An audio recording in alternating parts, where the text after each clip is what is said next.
Exercise 10.6 का question number 9 देखते हैं। 9th क्वेश्चन में दिया हुआ है two congruent circles intersect each other at point A and B through A and a line segment P A Q is drawn so that P Q lies on the two circles. Prove that B P is equals to B Q.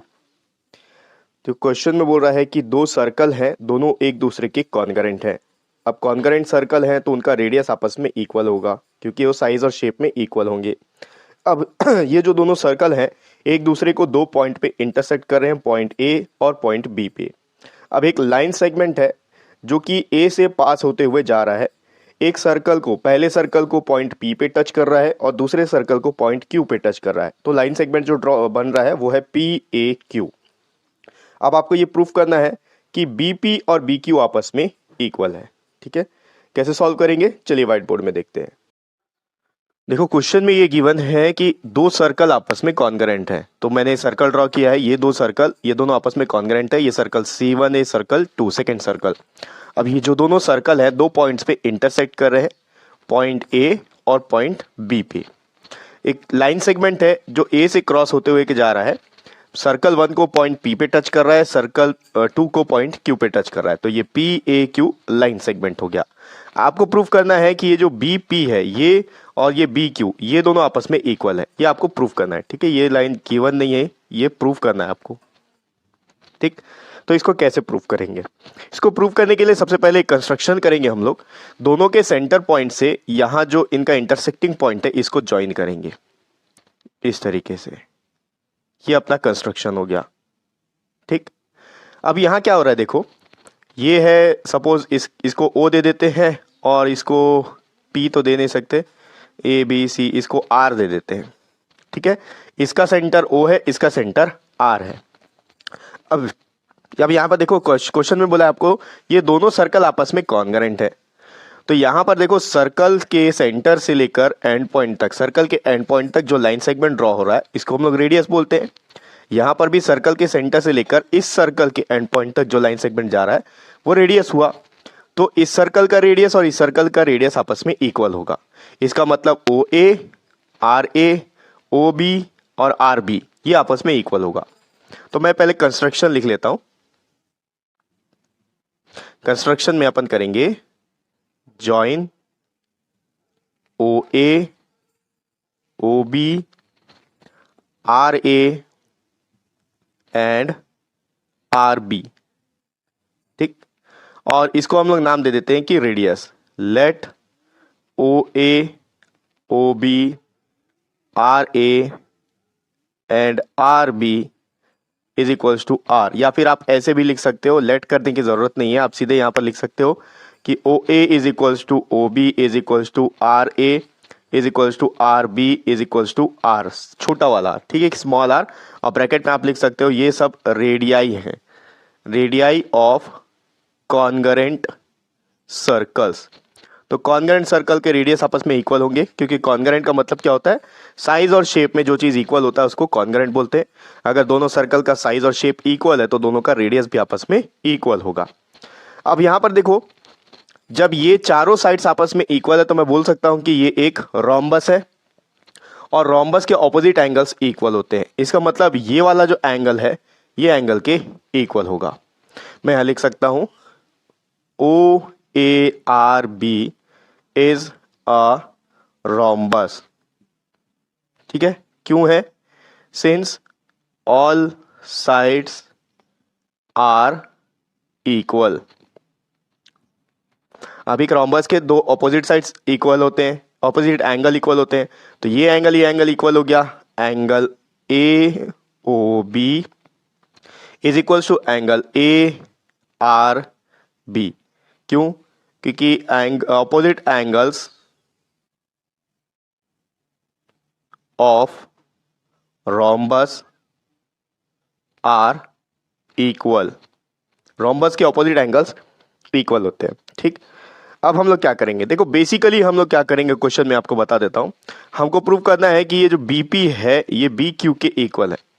तो यहां देखो P Q B ये एक triangle form हो रहा है किसी triangle के अगर दो एंगल्स आपस में इक्वल होते हैं तो उनके ऑपोजिट साइड्स भी आपस में इक्वल हो जाते हैं, उस एंगल के ऑपोजिट साइड्स।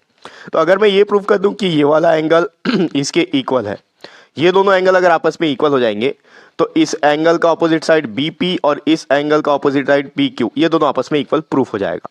ठीक, तो अभी मैं क्या प्रूफ करने की कोशिश करूंगा कि ये एंगल इसके इक्वल है। अब ये चीज कैसे करेंगे, देखो यहां पर अभी हमने रोम्बस प्रूफ किया है कि ये एक रोम्बस है, रोम्बस के ऑपोजिट एंगल आपस में इक्वल हो गए। अब यहां पर सर्कल 1 में देखो, फर्स्ट सर्कल में ये एक आर्क है, इस सर्कल का ए भी एक आर्क है, आर्क से सेंटर में एक एंगल फॉर्म हो रहा है, ये एंगल डबल होगा इस वाले एंगल के, क्योंकि इसी आर्क से यहां पर भी एक एंगल सबटेंड हो रहा है। तो ये तुम्हारा थ्योरम है कि सेंटर में जो एंगल सबटेंड होता है, किसी भी आर्क से सेंटर में जो एंगल सबटेंड होता है वो डबल होता है उसी आर्क से अगर किसी और पॉइंट पे कोई एंगल सबटेंड हो रहा हो। ठीक है, तो ये वाला एंगल इसका डबल होगा। तो मैं लिख लेता हूं यहां पर, in circle C1 angle AOB is 2 times of angle APB। ठीक, या इसको ऐसे भी लिख सकते हैं, 2 को इधर अगर शिफ्ट करेंगे तो ये हो जाएगा 1/2 of angle AOB is equals to angle APB। यहां पर आप रीजन मेंशन कर सकते हो, angle subtended by an arc at center of circle is double the angle subtend by it on the remaining part of the circle। ठीक, ये theorem है, पिछले एक्सरसाइजेस में अपन ने यूज किया है। इसको दे देते हैं इक्वेशन नंबर फर्स्ट। अब यहां पर आओ, इस वाले सर्कल में सेम चीज करना है। इस वाले सर्कल में यहां पर देखो, इस वाले सर्कल में ए बी जो आर्क है, इस आर्क से सेंटर में ये वाला एंगल सबटेंड हो रहा है ARB। ये एंगल डबल होगा AQB का इस एंगल से। क्यों डबल होगा? क्योंकि ये एंगल सेंटर में सबटेंड हो रहा है आर्क से, और सेम आर्क से ये एंगल किसी दूसरे पॉइंट पे सबटेंड हो रहा है। सेम लॉजिक जो यहां पर यूज हुआ वो इस सर्कल में भी होगा। नाउ इन सर्कल 2 C2, इस सर्कल में angle ARB is equals to 2 times of angle AQB। इसको दे देते यहां पर। ठीक, अब इसके बाद 2 को इधर शिफ्ट करेंगे तो ये हो गया half of angle ARB is equals to angle AQB। Half क्यों हुआ? 2 यहां मल्टीप्लाई हो रहा है, इधर आके डिवाइड हो जाएगा। रीजन सेम, यही वाला रीजन आपको यहां पर लिख देना है। Angle subtend by arc at centre is double the angle subtended by it at any other point. ठीक है, इक्वेशन नंबर इसको 2 दे देते हैं। यहां पर देखो, इस वाली इक्वेशन में देखो ARB, ठीक है, यहां पर ARB आया हुआ है। अब देखो जो ARB है ये AOB के इक्वल है, तो अगर मैं इसको AOB से रिप्लेस कर दूं तो क्या होगा? Half of angle AOB is equals to angle AQB। कहां से आया? एंगल AOB जो है, angle AOB is equals to angle AQB। AOB और AOB और ARB आपस में इक्वल है। ठीक है, इसलिए मैंने ARB को AOB से रिप्लेस कर दिया। अब यहां पर देखो, ये भी AOB है, इसको इक्वेशन नंबर 2 आप मत दो, अभी इसको दे दो इक्वेशन नंबर 2। यहां भी हाफ ऑफ AOB है, यहां भी हाफ ऑफ AOB है। दोनों का LHS इक्वल है इक्वेशन फर्स्ट और सेकेंड में। तो अगर दोनों का LHS इक्वल है तो RHS भी इक्वल होगा। हम RHS को इक्वेट कर सकते हैं। तो क्या फॉर्म होगा? देखो, from equation number first and second, इनका LHS इक्वल है तो RHS इक्वल होगा angle APB is equals to angle AQB।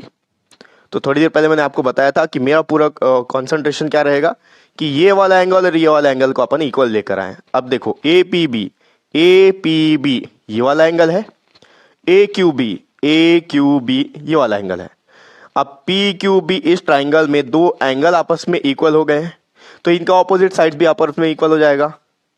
Therefore B P is equals to B Q.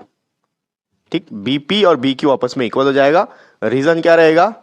Sides opposite to equal angles are equal.